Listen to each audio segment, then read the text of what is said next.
Sean bienvenidos a su programa Café con Sabor a Biblia. Te invitamos desde el inicio de nuestro momento de reflexión a servirte un café sabroso, porque vamos juntos a saborear de la palabra de Dios y principalmente de su contenido. El día de hoy vamos a centrarnos en la letra O y la palabra olivo.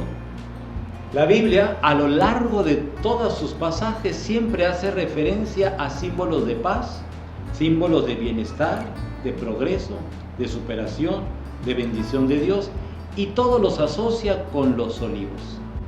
Hoy vamos a reflexionar precisamente cuántas veces se habla en el Antiguo Testamento de los olivos. ¿Qué sentido tiene en la Biblia el término de olivo? ¿Por qué se habla del aceite de olivo? ¿Por qué y qué significado tiene desde el Génesis hasta el Nuevo Testamento, viendo y pasando por el monte de los olivos que tantas veces se refiere en el Nuevo Testamento? Por ese motivo vamos a entrar a reflexionar juntos qué significa el olivo en la Sagrada Escritura. Y vamos a empezar precisamente con el significado. Olivo generalmente se dice sayit en hebreo y significa la palabra del término que hace referencia a un árbol que es muy común en el Medio Oriente y en el Mediterráneo. Casi todo el Mediterráneo está poblado de olivos, que en las distintas culturas han tenido un significado muy variado. Desde el triunfalismo que usaban los griegos y se ponían las ramas de olivo en la cabeza como símbolo de triunfo, de gloria, de esplendor. Incluso el Imperio Romano, a los mismos emperadores se les coronaba con las ramas del olivo. Muchas de ellas eran representadas en oro para que se viera la grandiosidad y el simbolismo de que el emperador traía paz, era un hombre fuerte que tenía dominio, y eso era el significado del olivo en el Mediterráneo. La Sagrada Escritura está inspirada por Dios, está revelada por Dios y está escrita con el tono humano.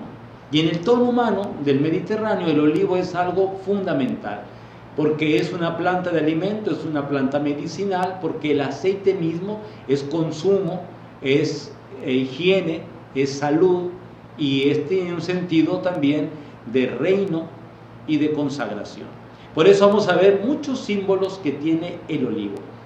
El olivo común en la Biblia era uno de los árboles más valiosos del mundo antiguo. Antiguamente el pueblo de Israel, si queremos hablar de él, que vivió tantos años en el desierto, no conocían los olivos, hasta que llegaron a la tierra prometida, y en la tierra prometida descubrieron que una de las riquezas que tenían esas tierras era la planta del olivo. Si nosotros nos imaginamos la geografía de la tierra prometida, vamos a darnos cuenta que una gran parte del desierto del Sinaí es pura arena y pura piedra, sin vegetación alguna. Es desierto. Pero pasando el río Jordán, la tierra prometida a Moisés, a Abraham y a su descendencia, es una tierra verde porque en su gran mayoría tiene olivo. De tal manera que las aceitunas, el aceite del olivo en la Tierra Santa, todavía se conservan hasta el día de hoy troncos que son milenarios. Se llega a decir por la ciencia actual que hay troncos en Israel que tienen más de 1000 años, para poder decir la grandiosidad, el cuidado, la protección que tiene el olivo en las tierras del Medio Oriente. El olivo normalmente alcanza una altura de 6 a 12 metros, es normalmente frondoso, es un árbol de tronco muy grueso que se va con el paso del tiempo quedando hueco en su interior, pero que va a producir bastante sombra, lugar donde las ovejas van a pastar, lugar donde la gente va a comer, porque es un lugar donde va a haber sombra, puesto que el olivo es frondoso. Es casi redondo, de color polvoriento, tiene una hoja verde intensa que por la parte interior va a ser de un color cenizo. De tal manera que vamos a encontrar muchos olivos en la tierra prometida. Vamos a encontrar también que el árbol crece lentamente y vive muchos años. Por tal motivo vamos a encontrar muchos troncos de olivo demasiado extensos. En la mente oriental ha sido el símbolo de la prosperidad. Para una tierra donde hay olivo van a tener aceituna, van a tener aceite y van a tener fuentes medicinales como lo es el mismo aceite. También en el Antiguo Testamento simboliza la fortaleza y la bendición. Quien tiene el olivo tiene fortaleza, que simboliza la virilidad y la bendición de Dios. Vamos a centrarnos en este punto de la reflexión y poner nuestros ojos en el Antiguo Testamento. Antes de Cristo, ¿cuántas veces en la Biblia aparece el término olivo y en relación a qué? Vamos a empezar con el número 1, Noé. El libro del Génesis vamos a encontrar nosotros en el capítulo 8, versículo 11, que hace referencia a ese pasaje del diluvio, cuando Noé y su familia en el arca por 40 días estuvieron naufragando en las tormentas del diluvio. Va a decir que entonces la paloma que Noé envió trajo al arca una rama de olivo. La rama del olivo es tomada entonces como símbolo de la paz, de la serenidad, de que la tormenta pasó y de que ya está surgiendo la nueva vida. Por eso el término de la rama del olivo hasta el día de hoy es un ícono para muchos grupos y muchas culturas, donde se representa a la paloma con la rama del olivo que porta consigo, como un símbolo de que viene la paz, de que vendrá la tranquilidad y de que va a surgir la nueva vida. Interesante es ver que desde el Génesis ya existe el olivo como símbolo de paz. Segundo momento donde encontramos en el Antiguo Testamento el término olivo, y hace referencia a Josué. Ustedes y yo sabemos que cuando el pueblo de Israel salió de Egipto, de la esclavitud, pasó 40 años en el desierto. Fíjense qué simbólico.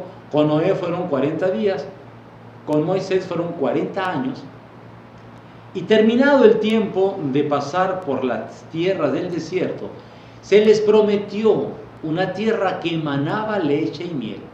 En el libro del Deuteronomio vamos a encontrar descrita la entrada de Josué a la tierra prometida, y en efecto los israelitas encontraron en Canaán, que era la tierra prometida, extensos olivares. Había viñas y había olivares, es decir, gran plantación de olivos.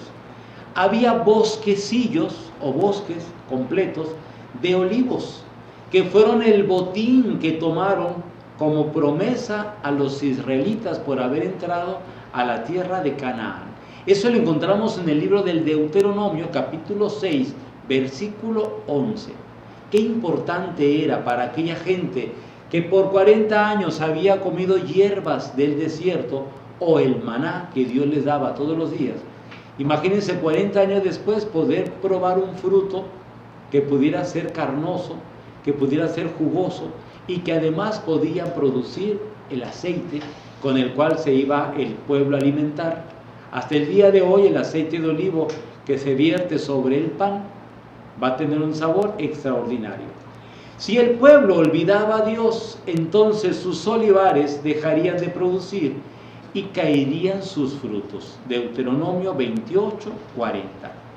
Y el libro de Jueces nos va a hablar de que se consideraba al olivo como el rey de todos los árboles de la tierra prometida, el árbol rey, para poder decir qué importante era el olivo en el Antiguo Testamento. En el tercer momento que vemos es con el rey David. El primer libro de Crónicas nos va a describir cómo el rey David va a tener plantaciones de olivos. Es natural porque es un árbol que se va a hacer productivo, es un árbol corrioso que va a estar en el desierto, que va a requerir de agua, pero que va a sobrevivir a las altas temperaturas del calor.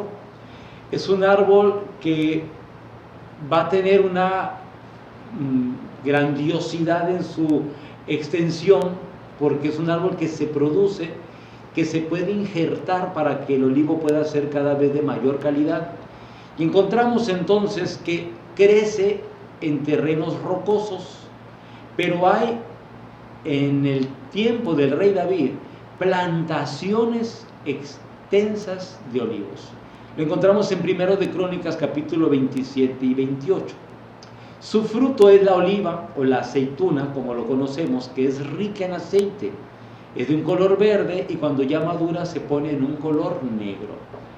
Es de un tono verde su follaje y tiene un movimiento cadente hacia el viento que lo hace moverse de un lugar a otro. De manera que el olivo va a tener un cierto ruido cuando el viento lo produce. Vamos a encontrar también que los troncos se vuelven huecos, que su circunferencia se engancha, pero que tiene en su producción la calidad de ser un tronco de manera que se pueda pulir y producir muebles de olivo. El día de hoy, en la parte de Palestina, hay una alta producción de estatuas, de figuras que se hacen con el olivo y de muy alto valor. Vamos a encontrar también entonces el cuarto elemento, Salomón. En el primer libro de los Reyes vamos a encontrar algunas descripciones que se hacen respecto al olivo. Primera de Reyes, capítulo 6, versículo 23, va a decir que Salomón hizo los querubines del arca de la alianza y las puertas del templo de las maderas del olivo. Para poder nosotros entender el valor que tiene el olivo en el pueblo de Israel. Sin embargo, el olivo se mencionaba entre los cultivos anunciados como abundantes en la tierra prometida. Quinto elemento del Nuevo Testamento que habla del olivo, y es en el libro de los Salmos. Los Salmos presentan el olivo como una gran simbología en el mundo hebreo. La virilidad, lo fructífero del árbol, sugieren que el hombre recto e ideal sea como la planta del olivo. Fíjense qué curioso, cuando se habla del hombre justo, el hombre justo tiene que ser fuerte como el olivo, productivo como el olivo. Sus hijos deberían ser como plantas de olivo. El Salmo 128 así lo describe. Al hablar del pueblo de Israel le dice: tus hijos tienen que ser como brotes de olivo. Los brotes del olivo es un símbolo de la vida nueva. Y vamos a pasar al Nuevo Testamento. En el Nuevo Testamento vamos a centrarnos en Jesús. El sexto punto sería Jesús y el Monte de los Olivos. Aquí vamos a entrar a un ambiente muy interesante porque muchos evangelios nos van a describir a Jesús y su relación, su afecto, su apego al Monte de los Olivos. El lugar donde oraba, el lugar donde él pasaba, el lugar donde veía Jerusalén, el lugar donde contemplaba la ciudad santa, el lugar de la aprehensión, el lugar del sacrificio, el lugar del Getsemaní. Hay tantos lugares y todos se realizan en el Monte de los Olivos. El olivo entre los griegos, lo habíamos dicho principalmente, y los romanos era señal de triunfo. Cuando se emprendía una carrera en las Olimpiadas en el mundo griego y alguien ganaba, se ganaba la corona de olivo. Trenzaban los olivos y le ponían en la cabeza al triunfador como el premio. Ganó la fuerza que tiene el olivo. Así como el olivo, que es fuerte, que es consistente, que es perseverante, así se coronaba al que ganaba las carreras olímpicas. En el pueblo romano decíamos que era un símbolo de victoria. Cuando se conquistaba un pueblo, al emperador se le coronaba con el olivo. ¿Por qué explico yo esto? Que alguien puede decir, ¿por qué está hablando del mundo griego y romano si estamos hablando de Jesús? Porque lo curioso es que Jesús entra triunfante a Jerusalén después de salir del Monte de los Olivos. Jesús sube a la cruz después de haber estado en oración en el Monte de los Olivos. Entonces es mucha la relación que hay del tiempo de la cultura de Jesús para poder decir, la muerte de Jesús no es derrota, es triunfo. Porque el triunfo de la muerte de Jesús nos traerá a nosotros la resurrección y la nueva vida. Qué importante es entender por qué Jesús sale del huerto de los olivos y es aprendido en el huerto de los olivos, para alcanzar el triunfo de la redención para toda la humanidad. Entonces, si vemos todos estos elementos, el escenario principal para Jesús, antes de la pasión, muerte y resurrección, va a ser el Monte de los Olivos. Ahora vamos a centrarnos en este Monte de los Olivos como el punto número 7 de esta reflexión. El Monte de los Olivos es uno de los montes más altos de Palestina, aunque tiene solo unos 60 metros más que el área del Templo de Jerusalén, del que está separado por el Valle Cedrón. Todo mundo que quiere ver Jerusalén, la antigua Jerusalén amurallada, lo primero que hace es subir al Monte de los Olivos. Y entonces, este cerro de Jerusalén queda al otro lado del Valle del Cedrón. El nombre Monte de los Olivos aparece 2 veces en el Antiguo Testamento. Primero, en 2 de Samuel, cuando se va a hacer referencia al rey David, en el capítulo 15, versículo 30, y es cuando David salió de Jerusalén durante la rebelión de Absalón, su hijo, subió al Monte de los Olivos y adoró a Dios en su cumbre y en su viaje de huida. Ahí es la primera vez que se hace referencia en el Antiguo Testamento al Monte de los Olivos. Ya no estamos hablando del olivo en general, sino el lugar específico, Monte de los Olivos, donde David vio por última vez Jerusalén antes de huir en la persecución de su hijo Absalón. El segundo momento del Antiguo Testamento es el libro de Zacarías, porque Zacarías profetizó que cuando el Señor volviera, sus pies se posarían sobre el Monte de los Olivos, que se partiría formando un enorme valle. Esa es la profecía de Zacarías. De manera que el Antiguo Testamento hace 2 referencias al Monte de los Olivos. Pero en el Nuevo Testamento, que nos interesa a nosotros, centrar más la atención, vamos a ver 11 veces que en el Nuevo Testamento aparece la cita Monte de los Olivos. Mira, si a ti te gusta leer la Biblia, yo te voy a invitar para que vayas apuntando las 11 veces que aparece Monte de los Olivos. Primera, Lucas capítulo 21, versículo 37, cuando durante las visitas de Jesús a Jerusalén, con frecuencia pasaba la noche en el Monte de los Olivos, probablemente en Betania. Miren, cuando nosotros escuchamos la palabra Betania, siempre nos preguntamos, ¿y dónde quedará Betania? Porque sabemos que Jerusalén es la gran capital. De Jerusalén conocemos mucho, pero resulta que San Lucas y otros evangelistas dicen, Jesús regresó de Jerusalén a Betania. Por los estudiosos sabemos que Betania distaba a unos 10 kilómetros de Jerusalén, no estaba tan distante. Por los estudios de la arqueología, actualmente sabemos que Betania quedaba en la zona del Monte de los Olivos. Por eso era muy común escuchar Jesús pasó de Betania a Jerusalén. ¿Por dónde pasaba Jesús? Por el Monte de los Olivos. Las 3 siguientes citas son de Lucas, Mateo y Marcos. Ya son 3. Vamos a ver la 4ª cita. El lugar donde estaba la higuera maldecida por Jesús. Un día Jesús salió de Betania y iba a Jerusalén, y al pasar quiso tomar olivos y no encontró, y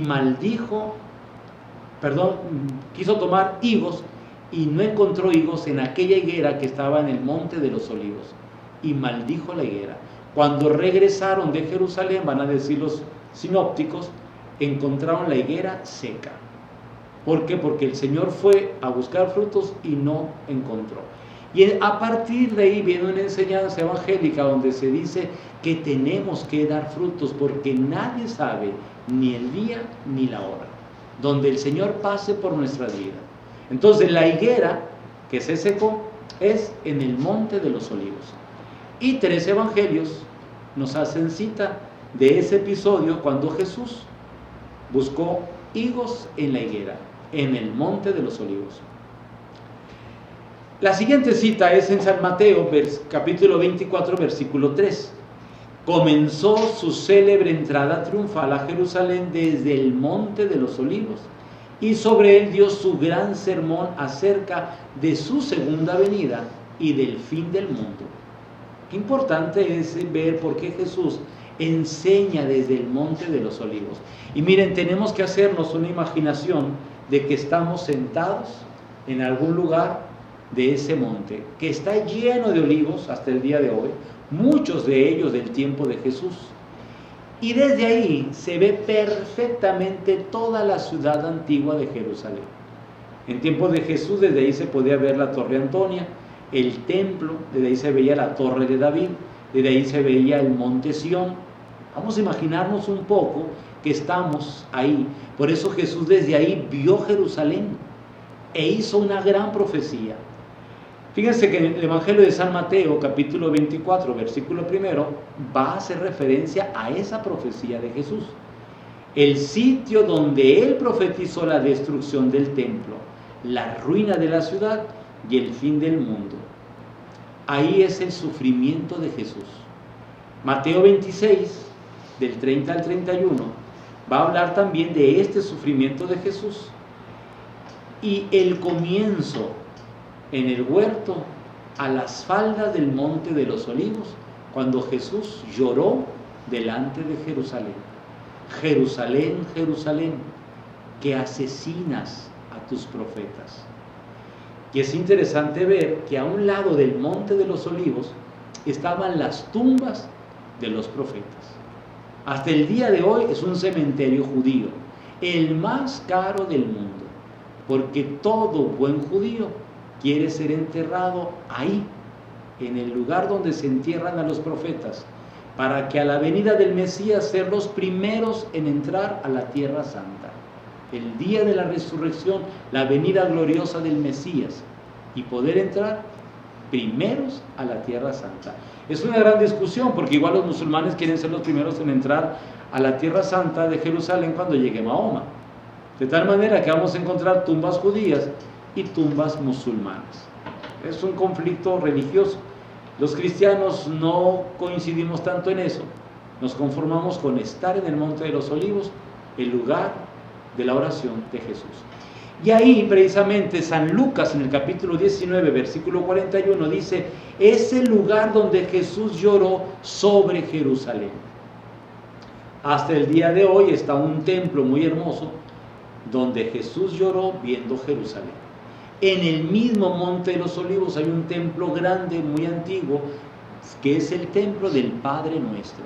Y ahí están escritos en todos los idiomas del mundo la oración del Padre Nuestro. Vale la pena estar ahí, porque ahí es donde Jesús posiblemente enseñó la oración del Padre Nuestro. Y aunque es territorio musulmán, hoy en día también encontramos el lugar de la ascensión del Señor, que también está citado en los evangelios y se cree que fue en el Monte de los Olivos. La ascensión al cielo ocurrió precisamente en el Monte de los Olivos y San Lucas lo cita en el capítulo 24, versículo 50. También el libro de los Hechos de los Apóstoles, en el capítulo 1, versículo 9, va a hacer referencia que los discípulos se reunieron y ahí vieron subir a Jesús a las alturas. En el huerto del Getsemaní fue el último lugar donde Jesús estuvo e impartió su bendición de despedida a los apóstoles y ascendió al cielo. De tal manera que estamos hablando del mismo lugar. Todos estos textos que hemos recorrido son los que hacen referencia al Monte de los Olivos.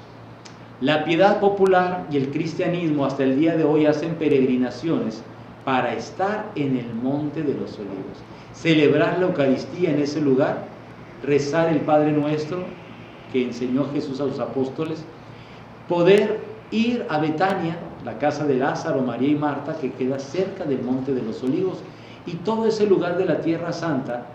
Conservan los lugares tanto la Iglesia Católica, la Iglesia Ortodoxa rusa, la Iglesia Ortodoxa armenia o griega, y vamos a encontrar también algunas mezquitas a un lado del Monte de los Olivos, porque el territorio resulta que es palestino, es de los musulmanes. Pasamos al octavo punto del texto de los Olivos que hemos estado reflexionando. Y San Pablo es el personaje que nos va a hacer referencia al olivo. Considera San Pablo junto con el salmista que el justo es como el olivo verde en la casa de Dios. Eso lo dice el Salmo 52. San Pablo utiliza esta imagen de la figura del injerto hecho al olivo al hablar de los judíos y de los gentiles, diciendo que los gentiles se forman a participar de la raíz que Dios reveló al pueblo de Israel y que acepta el pueblo de Israel, al pueblo gentil, como el olivo acepta el injerto, para que dé nuevos frutos. Fíjense la visión tan abierta, tan ecuménica que tiene San Pablo, y lo hace en referencia al olivo. En la carta a los Romanos del capítulo 11, versículo 17, San Pablo hace otra referencia. Utiliza el mismo símbolo del injerto del olivo para hablar del pueblo judío y del pueblo gentil, participando los dos pueblos de la misma raíz, las raíces de la misma savia del olivo. Qué bonito es este ejemplo para poder unir dos pueblos. Yo utilizaría el mismo ejemplo para poder pedir a Dios hoy que la Iglesia Ortodoxa, la Iglesia Católica, la Iglesia de la Reforma, estemos en el mismo olivo y compartiendo la misma raíz de la fe. Hay que pedirlo a Dios, porque no es imposible que podamos vivir el ecumenismo en nuestra iglesia. El noveno elemento del olivo lo encontramos en la carta del apóstol Santiago. Servía el olivo, además de triunfo, además de alimento, además de utensilios de perfume, se utilizaba como curativo. El apóstol Santiago, en su carta, capítulo 5, versículo 14, va a decir: ¿hay algún enfermo? Que llamen a los ancianos de la iglesia, que se ore por él y lo unjan con aceite de olivo en el nombre del Señor. Este texto, que es tan importante para la iglesia, es nuestro fundamento para reconocer el sacramento de la unción de los enfermos, para reconocer el sacramento de la unción crismal. Sacerdote se le unge con el aceite de olivo, ungido para la crismación. Al confirmado se le unge con el aceite del olivo. Al bautizado, interesante, el diácono, al obispo, se le unge con el aceite del olivo. Y pasamos al 10º texto del Nuevo Testamento, que lo presenta lo presenta San Juan, el evangelista, y es del libro del Apocalipsis. En el Apocalipsis capítulo 11, versículo 4, se mencionan dos testigos que son los dos olivos y los dos candeleros que están de pie delante de Dios. El libro de la Revelación, así como se conoce el Apocalipsis, nos hace referencia que ese reino de Dios se va a manifestar como se manifiestan los dos olivos que San Juan tiene en la visión apocalíptica. De tal manera que hemos hecho un recorrido desde el Antiguo Testamento, desde el Génesis, en el arca de Noé, de aquella paloma que salió y trajo una rama del olivo, hasta el recorrido del Nuevo Testamento que concluimos con el libro del Apocalipsis, haciendo referencia a que las promesas del reino de Dios serán como los dos árboles de la visión apocalíptica de San Juan. Queremos que esta reflexión nos lleve a valorar más el símbolo del olivo y del aceite. Yo quiero concluir con esto. Si Jesús va al Monte de los Olivos, al huerto del Getsemaní, es porque en el Monte de los Olivos, en la parte baja, vamos a encontrar esas piedras grandes que se llama de una manera especial. Es la piedra que va a triturar la aceituna y que va a sacar de esa aceituna el aceite del olivo. Y a esa piedra se le llama Getsemaní. Ahí es donde Jesús se abraza a esa piedra, porque Él sabe que va a ser triturado, como es triturada la pulpa de la aceituna.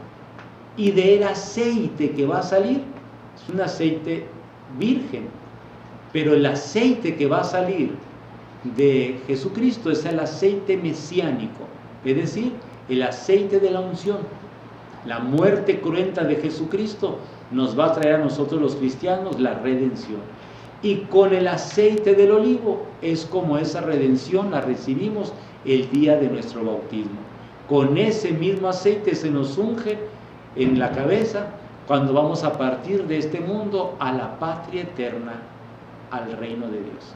Así que el cristiano desde el bautismo hasta la unción va a estar siempre consagrado por el aceite de olivo que ha sido puesto en la oración para ser utilizado como presencia de Dios en el mundo y como signo del amor y pureza de Dios para la humanidad.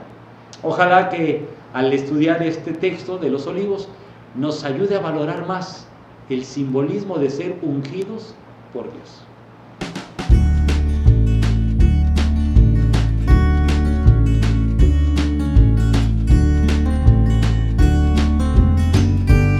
Estamos en la sección preguntas y respuestas de la Biblia. Y ustedes nos han hecho el comentario de cuáles son los libros que no son aceptados en las Biblias protestantes y por qué. El tema es muy interesante porque la Sagrada Escritura, la sabemos, es una revelación y una inspiración de Dios al pueblo de Dios. Es la gran manera de cómo Dios se comunica con nosotros. Y tenemos que aceptar que la Reforma Protestante no reconoció 7 libros del Antiguo Testamento, los que conocemos como los deuterocanónicos. Y los libros son los siguientes: el libro de Tobías, el libro de Judith, el primer libro de Macabeos, el segundo libro de Macabeos, el libro de Baruch, el libro de Siráside y el libro de la Sabiduría. Son 7 libros que el régimen protestante no reconoció. ¿Por qué? Si nosotros nos vamos al origen de la Sagrada Escritura, al pueblo de Israel, el pueblo de Israel tiene una versión de los libros sagrados que en la ciudad de Alejandría, al norte de Egipto, un grupo de 70 escribas se pusieron a traducir la Biblia. Y fue muy interesante porque estos 70 escribas tradujeron los libros al griego. Los libros en griego son los que los judíos ortodoxos no reconocieron como libros canónicos. Por eso son deuterocanónicos, que se reconocieron después o se agregaron después. Cuando la Reforma Protestante surge, estamos hablando de 5 siglos atrás, no reconocieron tampoco los 7 libros que el pueblo judío ortodoxo no reconoció y que son los que hemos señalado anteriormente. No son libros que no sean inspirados o que no sean revelados por Dios. El criterio que tomaron los judíos en un concilio fue que esos 7 libros, por haber sido traducidos al griego, no eran reconocidos como de inspiración o de revelación canónica. Pero son libros que se pueden leer porque tenemos ahí un gran contenido de la doctrina que el pueblo judío y los cristianos reconocemos como revelada. Por tal motivo, tenemos que reconocer que algunas Biblias protestantes no tienen estos 7 libros que ni los judíos ni los protestantes reconocen como canónicos, sino como deuterocanónicos, es decir, que pueden ser leídos o no como palabra de Dios. Para nosotros los cristianos y la inmensa mayoría del pueblo cristiano en todo el mundo, sí reconocemos esos 7 libros y están en nuestras Biblias católicas. Por ese motivo, cuando tú ya te entras a profundizar en el estudio de la palabra de Dios, te vas a dar cuenta que algunos libros, como en el caso de ciertos judíos y ciertos protestantes, no aparecen en sus libros como libros revelados, canónicamente reconocidos. Pero en otras Biblias protestantes o judías sí van a aparecer como libros deuterocanónicos, es decir, que se pueden leer, que se pueden analizar, pero que no son reconocidos como canónicos, es decir, reconocidos totalmente. La Iglesia Católica sí los reconoce como palabra de Dios. Así que para no confundirnos, cuando veamos una Biblia, busquemos si tiene esos 7 libros, y si tiene los 7 libros, quiere decir que tu Biblia es católica. Si no los tiene, quiere decir que tu Biblia es protestante.